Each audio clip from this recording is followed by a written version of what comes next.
हरे कृष्णा, मैं गौरांगी कृष्णदास ही आज आपके लिए फिर से एक छोटी सी कथा लेके आई हूँ कृष्णा भक्त के। जैसा कि मैं हर बार बताती हूँ, आज की कथा है एक इंसान और एक गधे की। गधा, जो कहते हैं कि गधे के पास दिमाग नहीं होता, ऐसा कहा जाता है कि इसलिए उसको गधा कहा जाता है। इसलिए उसे हम लोग गधा बोलते हैं, क्योंकि उसे उसके ऊपर कितना भी बोझा लाद दिया जाए, लेकिन उसके आगे अगर सिर के आगे एक डंडे बांध के एक गाजर लटका दिया जाए तो उसे लगता है कि ये गाजर जो है मेरे खाने के लिए, उसके लिए वो दौड़ते रहता है, प्रयास करता रहता है कि गाजर मुझे मिलेगा, और उसे पता भी नहीं चलता कितने किलोमीटर वो दौड़ चुका होता है, लेकिन गाजर नहीं मिलता उसको। तो आज की कथा उस गधे की है और एक इंसान जिस जो कि उसे हमेशा प्रताड़ित करता था। गधा जो है वो जब बहुत दिन कार्य करने के बाद, जब बहुत ज़्यादा बोझा लेके चल रहा था, तो एक बार रास्ते में गिरा और उसकी मृत्यु हो गई। मरने के बाद उसके यमराज उसको लेने आए, लेके उसको ले गए यमपुरी, नर्क लोक ले गए। तो यमराज के सामने जाने के बाद उसका लेखा-जोखा देखा गया कि गधा कैसा था, क्या है। तो उसने बोला कि प्रभु, मैं आपसे एक निवेदन करना चाहता हूँ। गधे की बात सुन के सारे जो यमपुरी के जितने भी थे पार्षद, वो सब हँसने लग गए। यमराज बोलते हैं, बताओ क्या बात है, क्या चाहते हो तुम? बोला, मैं ये चाहता हूँ कि मुझे आप कोई सा भी जन्म दीजिएगा। पर यमराज से बोलता है गधा कि प्रभु, आप मुझे कोई भी जन्म बनाए दीजिएगा, लेकिन मुझे मनुष्य जन्म मत दीजिएगा। यमराज बोले, ये क्या बात है? भला कोई जानवर मनुष्य तन पाने के लिए तो तड़पता है, तुम मनुष्य तन पाने के लिए क्यों मना कर रहे हो? तो उसने बोला कि महाराज, अब इस बात का जवाब मैं आपको कैसे दे सकता हूँ? बोले, नहीं, तुम कारण बताओ। आपका कभी जिंदा लोगों से पाला नहीं पड़ा है। तो बोले कि क्या मतलब? आप जितने भी जीव को लाए हैं, मनुष्य को लाए हैं, वो मरने के बाद ही लाए हैं, तो इसीलिए उनका विवेक उतना कार्य नहीं करता। अगर आपको ये अनुभव करना है, तो आप किसी जिंदा व्यक्ति को यमलोक बुला के देखिए, आपको पता चल जाएगा। यमराज तो बोलते हैं कि अच्छा, तो आपको मालूम चल जाएगा कि मैं क्यों बोल रहा हूँ। यमराज बोलते हैं कि ठीक है। उन्होंने अपने पार्षद को बोला कि जाओ, इसके मालिक को लेके आओ, इसके मालिक को ही लेके आओ। तो बोला कि हाँ ठीक है, अब मेरे मालिक को लेके आओ। मालिक को लेके आते के लिए जाते हैं, यमराज तो देखते हैं कि मालिक के सोने का इंतजार करते रहते हैं कि मालिक सो जाए तो उसको इसको उठा के ले चले। मालिक जब सो जाता है तो जो यमराज के पार्षद थे वो अ, उसकी खटिया को उठाए और खटिया सहित लेके चल दिए यमपुरी की तरफ। थोड़े ही दूर पहुंचे थे कि उन्हें उस व्यक्ति का नींद खुला। उसने देखा कि ये मैं उड़ कैसे रहा हूँ, हवा में कैसे उड़ रहा हूँ।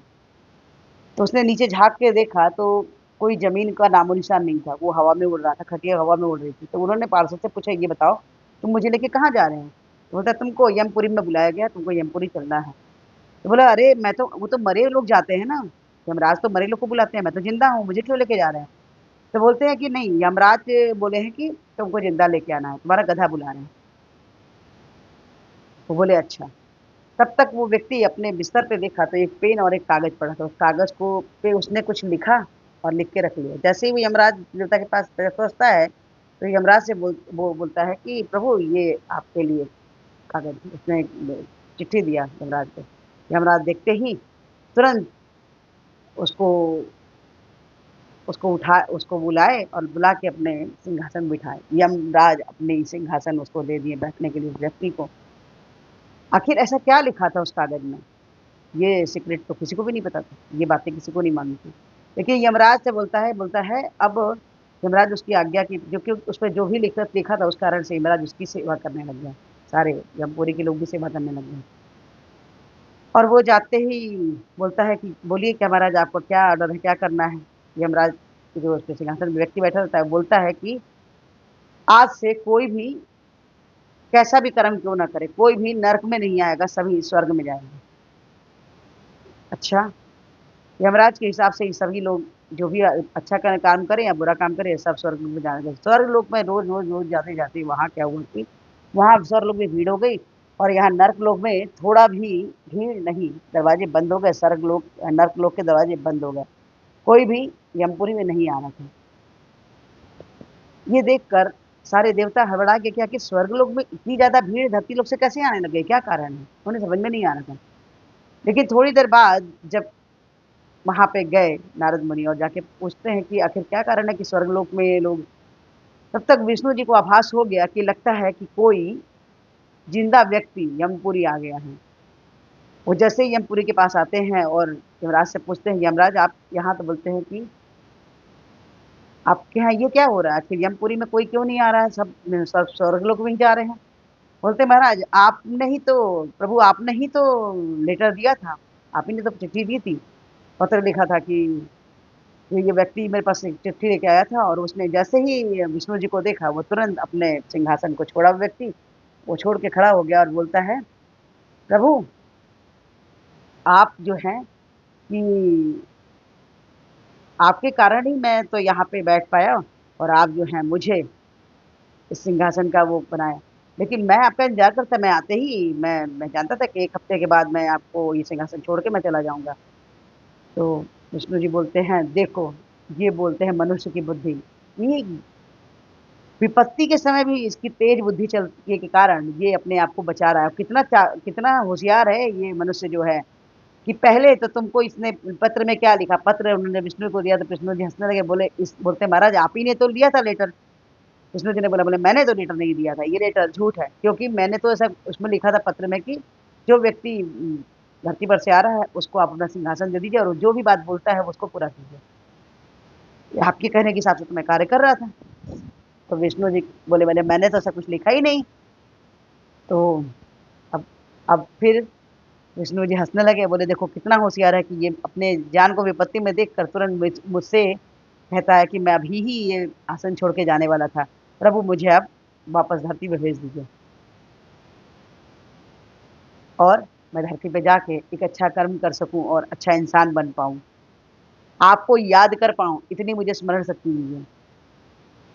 लेकिन यमराज जो हैं और विष्णु ने बोला, ठीक है मैं तुम्हें धरती पे भेजता हूँ। उस गधे को भी इंसान की योनि में दे के उसको धरती पे कृष्णा की सेवा करने के लिए व्यवस्था की, ताकि वो कृष्णा का नाम जप कर सके, प्रचार कर सके, और कृष्ण की सेवाओं के विषय में लोगों को बता सके।